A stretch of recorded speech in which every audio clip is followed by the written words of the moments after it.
It's time for a Humans in Tune conversation with Darren on 93.9 Mike FM. Yes, indeed, it is time for another Humans in Tune conversation, hanging out, talking about shows at Scout Hall tonight, and it's a late night Humans in Tune. For those of you who normally see this at, the middle of the day, we like to just dance around, all kinds of fun. And here we're in an after dark conversation. But the Underground Jazz series, we've had several conversations along this series, some fantastic musicians that have come through, and today's guest is no exception to the rule. We have brought in Jose Gobbo. Jose, a fantastic guitarist. He was born and raised in Brazil, a jazz guitarist who draws from the rich musical tradition of his homeland, weaves Brazilian rhythms and melodies into the fabric of jazz. His unique style is informed by a global perspective, shaped by performing internationally and collaborating with world-class musicians. He is a graduate of the Berklee College of Music, just a little place for musicians. And he's got an incredible technical prowess and an ability to infuse his music with heartfelt storytelling that gives him such a well-rounded performance. I'm excited about it, and I'm excited to have in the studio with me today Jose Gobbo. Welcome to Mike FM's Humans in Tune, man. Good to see you. Hey, Darren. Nice to meet you. Nice to see you. Good to be here. Yes, sir. Yeah, it's good to have you. I am excited about this show. Like we talked a little bit before we went on air, we've done several shows throughout this Underground Jazz series. We've gotten to see some incredible musicians, in all types of different instrumentations. You are a guitarist by nature, by trade, by genetic predisposition, I think, with the level of skill you got. You and Felipe, now Felipe's bringing you in for this show. You and Felipe Brito, who is our CMO Director of Jazz Studies here at the university, has kind of helped facilitate this along with Gary Rust and the crew at Scout Hall. So what did he dangle on a string to say, hey, you want to, come to Cape Girardeau, Missouri and do this show with us? Well, I mean, I'm always looking for opportunities to play, Mm-hmm. So, and Felipe he brought me there a few times already. I tried to bring him to Illinois a few times, but he's too expensive to bring to. Yeah, he's got the new album to pay for, right? So right. Yeah. Hey, and Darren, let me correct one little thing. Yeah. I love the introduction and so whoever wrote the thing got a little excited about Berklee. I did not go to Berklee. I've never been to Boston. I don't know where that popped up. So that was funny. Well, that's why I was trying to figure out how you and Felipe were friends, unless it was just from Brazil, or South American music. We know each other from Brazil. Yeah, I did go to the university. I went to the University of Iowa for my master's and the University of Illinois in Urbana-Champaign for my doctorate. But never Berklee. But it's cool. That's okay. He's got the T-shirt, right? Yeah. Yeah, I'd love to go to Berklee. Yeah. Cool. Well, I'll yell at Scout Hall for typing that in wrong, but no big deal there. Yeah. But well, you got to give love to where you got your training. So. Right on. But Felipe and I, we met back in Brazil in the mid 2000s. We did undergrad in the same university in Brazil, Unicamp. Okay. And since I think he got here, it's his second year, I believe, right, in Cape Girardeau. Mm-hmm. Oh, we got in touch because I've been in the States for a while, and then we just started talking about when could we get together, and I don't know, we've played together quite a few times already, and that's awesome. Yeah. What is these venues you've done? Like we talked earlier, you've got EIU coming up tomorrow night, so you're playing some university tracks. Are you spending some time doing any clinician work with the students or anything like that on the outside, I guess in this case the guitar students and so forth? Yeah, well, I was in Cape Girardeau. I think it was 2 or 3 weeks ago. I'm losing track of time. For the festival? Yes, sweet. I did some adjudicating and helping the kids with the bands. Tomorrow, what is the deal tomorrow? I teach there as well, by the way, as an adjunct faculty at Eastern Illinois University. Nice. And they just got me as a guest to play with their jazz lab band. So I just got the charts today. I was working on it. So yeah, if I sound bad tomorrow, it's because of this interview. It's my fault. I'm sorry, EIU. I interrupted his intense study for the evening. Yeah, no, but then we're doing a little tour. Like we're doing this show tomorrow at the university, and then tomorrow is Tuesday, and then on Wednesday we're going to two elementary schools where, in fact, I teach. That's my full-time gig, is teaching music at the Arthur School District. So, Okay. but that's a small, it's a small district. So I teach at two schools, in Lovington in the morning and Atwood in the afternoon. So it's gonna be really cool to bring like the bigger kid, the college kids, to play for the elementary Oh kids. yeah. We're That's looking forward to that. Yeah. yeah, and you know who knows what kind of cool experience, what you know what that might inspire with the kids. You know, some kid sees that and tomorrow says, "Dad, buy me a guitar. I got to learn how to play jazz music." You know, Yeah, I that's don't want to be awesome. responsible for that though. Well, hey, better guitar than trombone. He'll get more jobs. Oh, yeah. But apparently trombone's more expensive. So there you go. But well, that's a very cool experience, not just for the kids, but for the college kids as well. I'm sure some of them inevitably are probably music ed majors. You know, maybe looking to step into that role down the road too. So Yeah, but that's the main thing. You mentioned the main point is just like the inspiration and like for the kids. I mean, the college kids are whatever, like 10 years older than the little kids at elementary, and I'm a dinosaur by now, and so it's cool to see like this mingling of people of different ages, and hmm for sure, I mean the elementary kids, you can like seeing a college level band play. It sure is gonna be cool. Like I hope yeah, I really I was joking. Like I don't want to be responsible for it because music is a profession. Has depending on how you look at it, it can be tricky. But I don't really care at this point. Like I'm full. Like you know, uh, it takes a lot of passion, and you can't think too much about the mundane aspects of it, I guess. yeah. Well, and I think, and you can correct me on this, but you've got a perspective of as an educator and as a performer that really rounds out your experience as a musician because I think a lot of people, the real artsy musicians, they just want to pour it out. They just want to play, they just want to perform, they just want to write. That's it. As far as, you know, when they're dead, if you didn't listen to the albums, you might not have picked it up. And then you've got the musicians who want to follow what we've been doing for millennia of passing the song down, passing the skill down, and teaching the next generation how to do that. And so when you can bring those two things together, still engage and create and be an artist, but also stay grounded and be able to deliver that education, I think that is what makes a really well-rounded musician. No, I agree. I agree too. Yeah, it's like, and also like when you're teaching, you're also looking at your material from different perspectives. You're seeing people struggle with something that I see that all the time. Like one kid struggling with something that I've struggled with in the past. So I have hmm to think about how did I overcome that, and yeah, it's cool. And also yeah, there's no such a thing of being like an artist on the pedestal. Like oh I'm like no, I'm there every day, like 7 a.m. Uh, I mean, of course, there's the we. It's I honestly maybe if I was like in a recording company or something, like if the music business industry was in a different level, I don't know, probably I'll just teach for free. I'll teach Yeah. less, you know, and hmm play more. But right, it's okay. Like the way things are, like it's I'm trying to find a balance, because I like Right. playing a lot. So I play as much as humanly possible, and sometimes that's to the breaking point. Um, but yeah, it's cool to be there, like and teach every day too. It's all Yeah. good. Yep. So let's talk a little bit about your music, your style. We've had a taste of this Brazilian influence into these underground jazz movements, and a lot of that, that South American, that vibe, that beat, that drive that you get of that. How do you convey Brazilian style and South American style jazz as a guitarist? Uh-huh. That's a good question because I don't know, the guitar, even in jazz, is not like a mainstream instrument. hmm If you name whatever, like the 30 most important musicians in jazz history, I don't know, you might find one or two guitar players, definitely more saxophone players, more piano players, Yeah, too trombone. many saxophone players. It's terrible. Oh, but they're great. What can we do? Yep.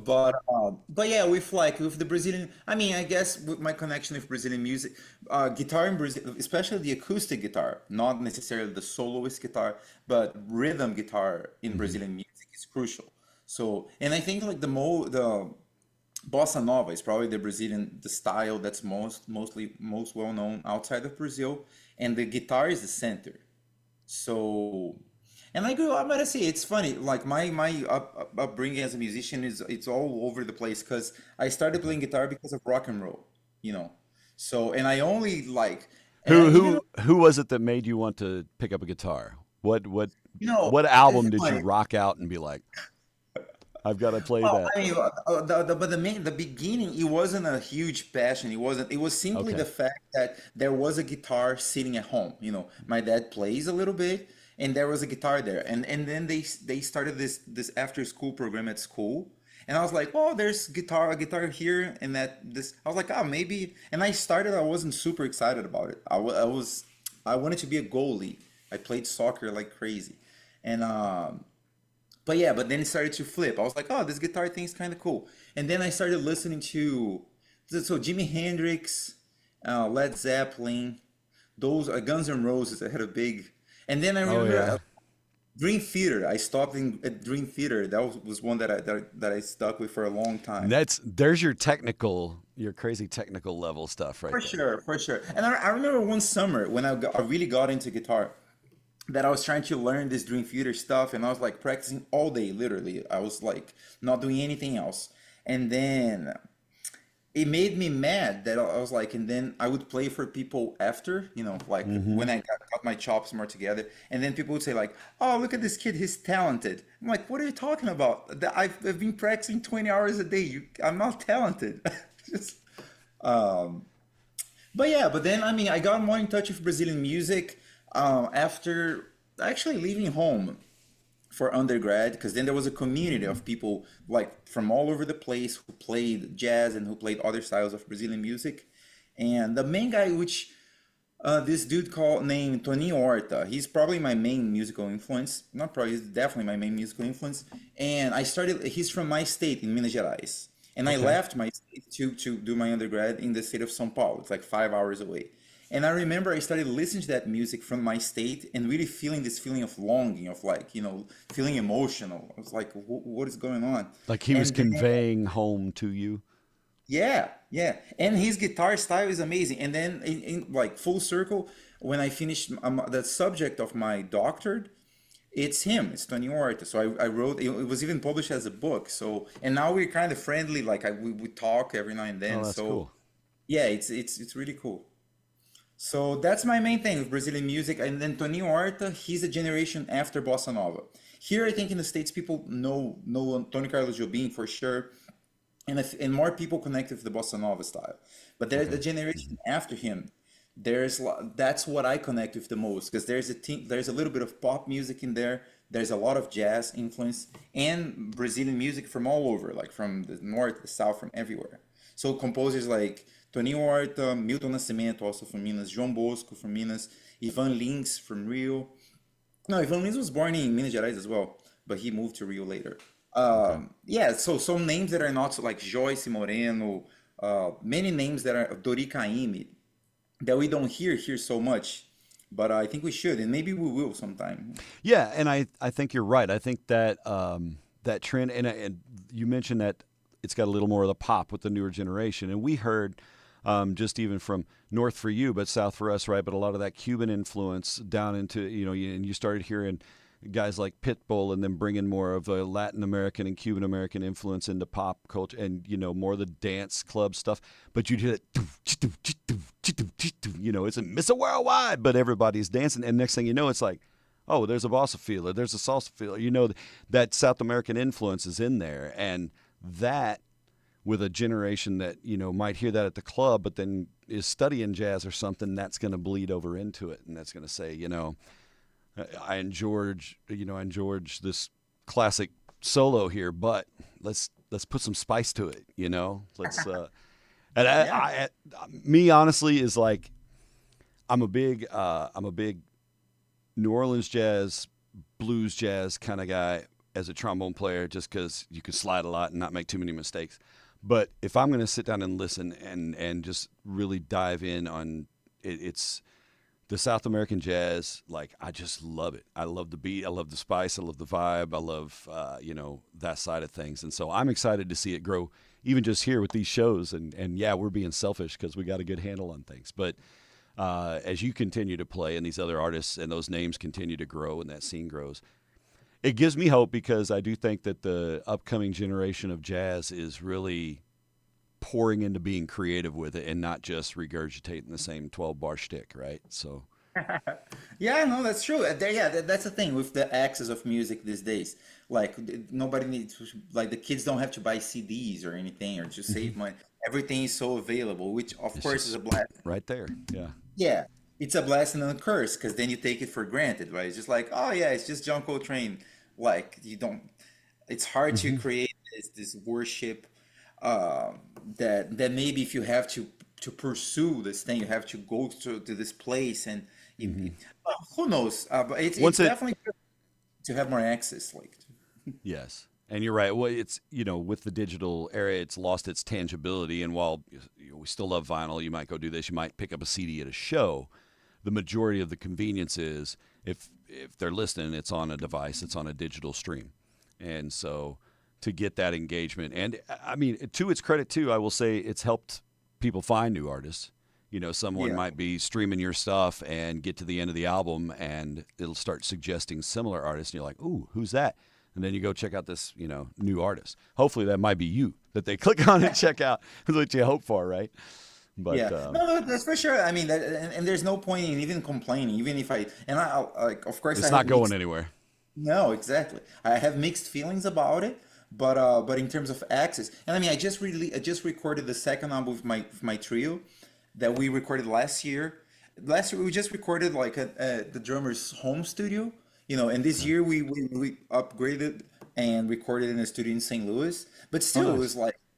it was accessible. It wasn't like back in the day. I have friends who spend like $20,000 making an album, which I couldn't afford right now, and this only maybe like 20 years ago. So it's everything's cheaper. It's just like I think we just need to be smart about how to use the tools that are available to us.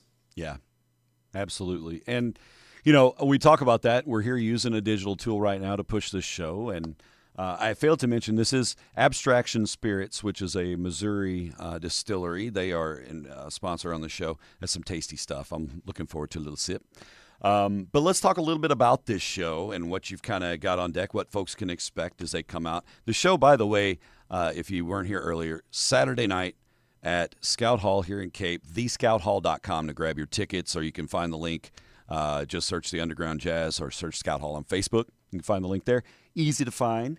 But let's talk about this show. It's going to be a good time, obviously. Yeah. So Felipe contacted me a long time ago. I think when he was starting this series, we always chat back and forth, like he just picking each other's brain on whatever we're trying to do next. And I Hmm. remember when he was putting this together, we talked about it, and then yeah, and then a little later had this set up for a long time. Felipe is really on top of his game. Like he's Yes, very organized dude. Yeah. So I not the agree. stereotype. I don't know. I guess I don't know how. I think Brazilians still get a reputation of being lazy or whatever. I don't know. Something I have happens. not met a lazy Brazilian yet. I will say that. And I've met several. So, I can't speak for myself, but yeah. Felipe is on top of his stuff. But so, anyways, he invited me a long time ago, and I thought about putting. I invited a really great organ player from St. Louis. I don't remember how did it come about. If Felipe maybe mentioned he wanted the piano, and I was like, I'm always thinking of the logistics side of things. Like, man, if we hire a piano player and a bass player, we're not gonna make any money. So let's get this dude who plays organ, so he can play the harmony and the bass lines, and he sounds incredible. His name's Bob Rao. Okay. He plays in St. Louis all over, and yeah, and it's close to you guys, so it's a shorter drive. So Yeah. it's him and the drummer who plays on my trio regularly. His name is Jay Ferguson. He's a lawyer in Central Illinois, and he also makes his own drums. He's like an unusual guy. Yeah. Just, little habits. Good Yeah. gravy. So, Yeah. and that's the group, and That's then cool. and with Felipe. So yeah, we're pretty like the set list is gonna be like some jazz standards and some Brazilian stuff that you might not heard otherwise. We're Hmm. looking, but I mean, but it's gonna be. It's not like a classical thing that it's all. It's gonna be very organic. It's gonna be like a whatever 80% of what you're gonna hear, we don't know what's gonna be. Like Going to it's be gonna improvisational. Yeah. yeah, it's gonna be depending on whoever is there, the vibe that they bring. Yes. Well, that's perfect fit for the room. I know. Right So, on. yeah, I'm looking forward to it. Again, the show is this Saturday night. Doors are at 7. Show starts at 7:30. There are single tickets. There are tables available. You can find the details at thescouthall.com. And I'm excited about it. I know our jazz crew is excited about it. Last month's Jazz Underground, it was the weekend of the festival. I know that one sold out.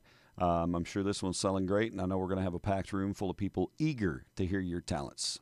Right on. We're eager to play. Yeah. Outstanding.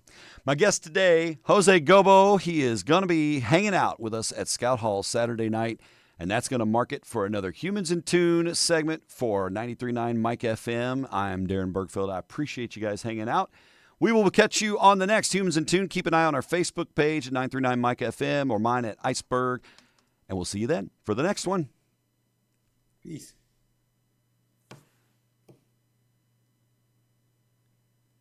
Thanks for catching this Humans in Tune conversation with 93.9 Mike FM. Find previous interviews on our Facebook page, or you can listen via our podcast at 93.9 Mike FM.